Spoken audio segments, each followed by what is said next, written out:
Friends, ये जो skiing है इसका जो बैकग्राउंड बताया जाता है, स्कीइंग नॉर्वे से शुरू हुई है। एक्चुअली वहाँ पे लोग परेशान होते थे जब विंटर्स में बहुत ज़्यादा स्नोफॉल होता था। उनको एक जगह से दूसरी जगह जाने में, खासकर अपने घरों से बाहर निकलने में काफ़ी दिक्कतों का सामना करना पड़ता था। तो उन लोगों ने अपने शूज़ को इस तरह से मॉडिफाई किया, लकड़ी के कुछ ऐसे फटे उन्होंने बनाना शुरू किया और वही अपने शूज़ के साथ वो जोड़ते थे, जिससे वो ज़्यादा हैवी स्नोफॉल जब होता था उनके पैर बर्फ़ में ज़्यादा दसते नहीं थे।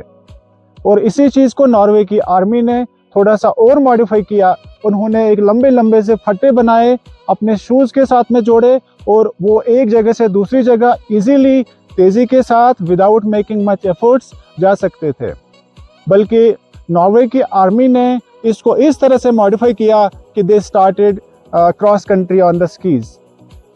और नॉर्वे की आर्मी ने 1760 में एक कंपटीशन रखा जिसमें एक जगह से दूसरी जगह एक क्रॉस कंट्री रखी गई। जैसे कि हमारे यहाँ मैराथन हम रनिंग करते हैं, वैसे ही आर्मी के लिए उन्होंने एक क्रॉस कंट्री रखा। इस इवेंट से काफ़ी लोग, खासकर सिविलियंस भी अट्रैक्ट हो गए और 1860s में एक नेशनल कंपटीशन रखा गया इस क्रॉस कंट्री का, जिसमें न सिर्फ नॉर्वे के लोग बल्कि from different parts of Europe लोगों ने उसमें पार्टिसिपेट किया।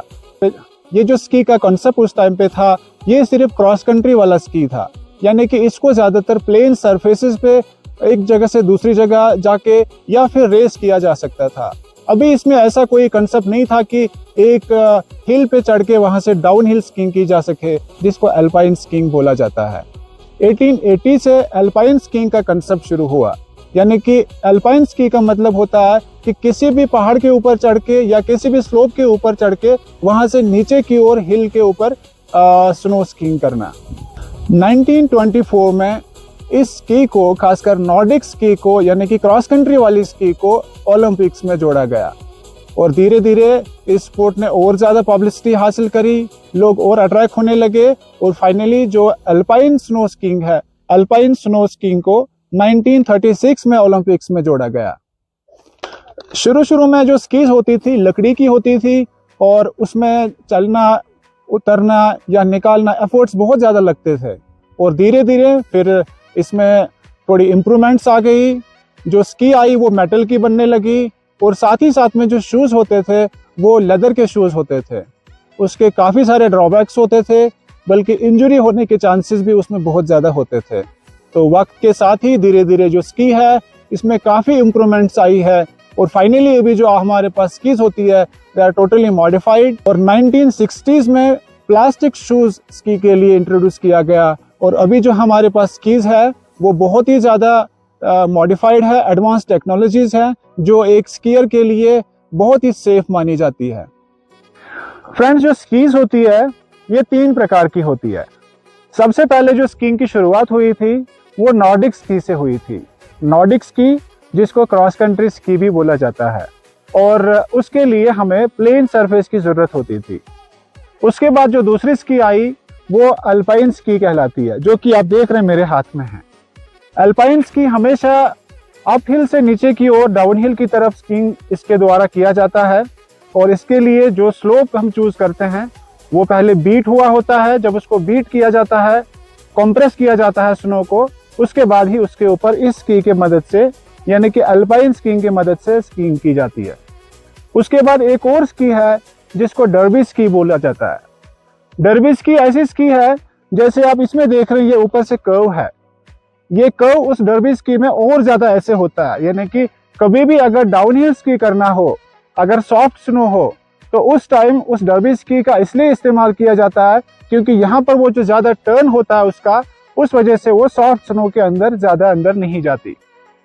तो अभी ये जो अल्पाइन स्की है ज्यादातर इसी का इस्तेमाल किया जाता है, इसी को यूज किया जाता है। तो मैं इसके पार्ट्स के बारे में आपको बताऊंगा और उससे पहले ये भी जानना जरूरी है कि ये पेयर ऑफ स्कीज जो है इसमें राइट लेफ्ट कुछ भी नहीं होता है। आप कोई भी स्की किसी भी पैर में पहन सकते हैं, इसका कोई राइट लेफ्ट नहीं होता है। यानी कि जो स्की आपने जिस पैर में रखी है, पहनी है, वो उसी साइड की कहलाई जाती है। इसके पार्ट्स के बारे में जानना बहुत जरूरी है। इसको अलग अलग नाम से अलग अलग पार्ट को बोला जाता है, लोग अलग अलग नाम से इसको बोलते हैं, लेकिन मैं यहाँ पर वो टर्म्स आपको बताऊंगा जो इंटरनेशनल स्टैंडर्ड के हिसाब से स्कीइंग के टर्मिनोलॉजी में यूज किए जाते हैं। जो सबसे ऊपर वाला टॉप है, दिस इज कॉल्ड टिप, और ये जो सबसे पीछे वाला पार्ट है, दिस इज कॉल्ड हील। और हील के यहां से जो यहां तक ये पार्ट है, this is called heel plate, and यहां से लेके यहां तक टिप तक जो पार्ट है, this is called toe plate. उसके बाद जो आप ये बीच में ये वाला पोर्शन देख रहे हैं, this is called shoe binding, and ये जो आगे वाला पोर्शन है, this is called toe binding, and this is called heel binding. और बीच में जो ये वाला पोर्शन है, this is called shoe chamber, यानी कि जो स्कीइंग का शूज होता है उसको इसी के बीच में प्रेस किया जाता है और हमारा शू इसमें लॉक हो जाता है। ये जो ये वाला पार्ट है, this is called pressure plate. जब एक स्कीयर स्की पहनता है, वो अपना टो अपने शूज का इसमें फंसाता है और हील से इस पे प्रेस करता है, और उससे दो चीजें होती है। एक, ये प्रेस करने से जो नीचे ये वाले ब्रेकर जिसको बोलते हैं हम, ये ऊपर आ जाता है और उसका स्की ऐसे उसका स्की लॉक हो जाता है। उसके बाद इसमें एक मीटर आप देख सकते हैं, एक डिस्प्ले है जिसको वेट एडजस्टिंग डिस्प्ले बोला जाता है, और इसी के साथ में एक स्क्रू है जिसको वेट एडजस्टिंग स्क्रू बोला जाता है। इसका बहुत ही इंपॉर्टेंट फंक्शन होता है, यानी कि ये जो आप यहाँ पर ये कॉलर देख रहे हैं, ये दो कॉलर्स है जिनको टो कैचर भी बोला जाता है। जब एक बिगिनर लेवल का कोई भी स्कीयर स्कीज पहनता है, तो उसको अगर वो कभी उल्टा सीधा गिर जाता है, तो अगर उसकी स्की उसके पैरों से बाहर ना निकले, आइसोलेट ना हो जाए, तो उसको चोट आ सकती है। इसीलिए एक बिगिनर लेवल के स्कीयर के लिए जो टेंशन होता है, इसकी ये जो स्क्रू है, वेट एडजस्टिंग स्क्रू, इससे उसका टेंशन कम रखा जाता है, और ये जो दो कॉलर्स है ये तुरंत लूज हो जाते हैं, और एक स्कीयर अगर गलत तरीके से गिरता है तो उसका शूज इस स्की से अलग हो जाता है और इंजरी होने से बच जाता है। और पीछे जो हील बाइंडिंग है, यहाँ पर भी इसका एक डिस्प्ले होता है, और यहाँ पर भी एक स्क्रू होता है जिससे टेंशन और ज्यादा एडजस्ट किया जा सकता है। इसके अलावा इसमें ये जो पार्ट आप देख रहे हैं, दिस इज कॉल्ड ब्रेकर।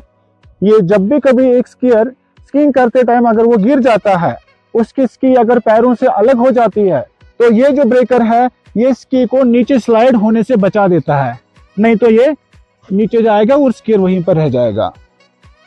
इसके अलावा ये जो ये वाला पार्ट है, this is called running surface, और इसी के ऊपर स्की हमेशा रन करती है, और इसके ऊपर वैक्स भी किया जाता है। एक स्की के लिए एक स्पेशल वैक्स आता है, क्योंकि जब कभी सॉफ्ट स्नो होता है तो इसके ऊपर सॉफ्ट स्नो चिपक जाती है, जैसे अभी आप थोड़ा सा हल्का सा देख रहे हैं। तो ये बर्फ इसके ऊपर न चिपके, इसके लिए इस पे एक वैक्स किया जाता है। अगर वो स्पेशल वैक्स हमारे पास नहीं होता है, तो कैंडल वैक्स भी इसके ऊपर ऐसे रब किया जाता है। उसके बाद एक स्की की स्पीड भी बढ़ जाती है। दूसरा, जो सॉफ्ट स्नो होता है वो इस रनिंग सरफेस के ऊपर चिपकता नहीं है। और इसके साइड में अगर आप देखेंगे, एजेस हैं, ये स्टील के बने हुए हैं, इसलिए इनको स्टील एजेस बोलते हैं। और जब आप इस स्की को साथ में मिलाते हैं, इसको लॉक करने का तरीका ऐसा होता है, ये ऐसे आपने लॉक किया और ऐसे छोड़ दिया, और अभी लॉक करने के बाद अगर आप देखेंगे बीच में एक गैप बन जाता है, ये वाला गैप, इस गैप को बोलते हैं कैम्बर। एंड एक स्की को कैरी करने के लिए ये सबसे बेस्ट तरीका है। इसको आप ऐसे लॉक कर दीजिए और ऐसे शोल्डर के ऊपर रख दीजिए। इसके अलावा एक स्कीयर के पास स्कीज के अलावा ये स्की पोल होते हैं। ये बैलेंस बनाने में और टर्निंग लेते टाइम इनका बहुत इंपॉर्टेंट रोल रहता है। और इसके जो पार्ट्स है, ये जो आप लूप देख रहे हैं, this is called hand loop. Loop को हमेशा हाथ में डाला जाता है और फिर हम इसको इस तरह से पकड़ लेते हैं। अभी जो मैंने पकड़ा है, this is called hand grip. और यहां से यहां तक का जो पार्ट है, दिस इज कॉल्ड शाफ्ट। और उसके नीचे इस पे एक और पार्ट आप देख सकते हैं, this is called basket. And ये जो नीचे वाला पॉइंट है, दिस इज कॉल्ड पॉइंट, या इसको टिप भी बोला जाता है। इस बास्केट का काम ये होता है कि जब हम इसको प्लांट करते हैं, ये इस स्टिक को बर्फ के अंदर ज्यादा अंदर जाने से बचा देता है। स्कीइंग का शूज नॉर्मल शूज से बिल्कुल अलग होता है। इसके 2 लेयर्स होती है। जो अंदर का लेयर होता है वो फोम का बना होता है। ये न सिर्फ हमारे पैरों को गर्मी देता है, बल्कि ये बहुत ज्यादा कंफर्ट देने के साथ साथ हमारे पैर को, खासकर हमारे एंकल को इंजरी होने से बचाता है। और जो आउटर लेयर होता है वो हार्ड प्लास्टिक का बना होता है, जो एक स्की शूज को स्की के साथ ग्रिप बनाने में बहुत ही इंपॉर्टेंट रोल प्ले करता है। स्की शूज पहनने के बाद एक स्कीयर का एंकल ट्विस्ट होने के चांसेस ना के बराबर होते हैं। इस शूज के ऊपर बकल्स होते हैं जिनको एक स्कीयर शूज पहनने के बाद टाइट करता है। ये माना जाता है कि आपका शूज जितना ही टाइट होगा उतनी ही आपकी स्की अच्छी हो सकती है, उतनी ही आप अच्छे से बैलेंस कर पाते हैं। और स्की पहनने के लिए स्कीयर दोनों स्की पोल्स को हाथ में लेके बैलेंस बनाता है और शूज के टो को स्की के टो बाइंडिंग में फंसाता है और फिर हील से जोर से प्रेस करता है, जिससे शूज स्की के अंदर लॉक हो जाता है। स्की पहनने से पहले इस बात का ध्यान देना जरूरी होता है कि कहीं आपके शूज के नीचे बर्फ नहीं चिपकी हो। अगर नीचे बर्फ चिपकी हो उसको साफ करना बहुत जरूरी होता है, वरना आपके शूज का स्की के अंदर अच्छे से ग्रिप नहीं बन पाएगी। अगर आपको आज के टॉपिक के बारे में कुछ भी पूछना हो, आप कमेंट सेक्शन में पूछ सकते हैं। और अगर आपको ये वीडियो पसंद आया और आप चाहते हैं कि हम ऐसे वीडियोस बनाते रहें, तो प्लीज़ वीडियो को लाइक करें, शेयर करें और चैनल को सब्सक्राइब ज़रूर करें।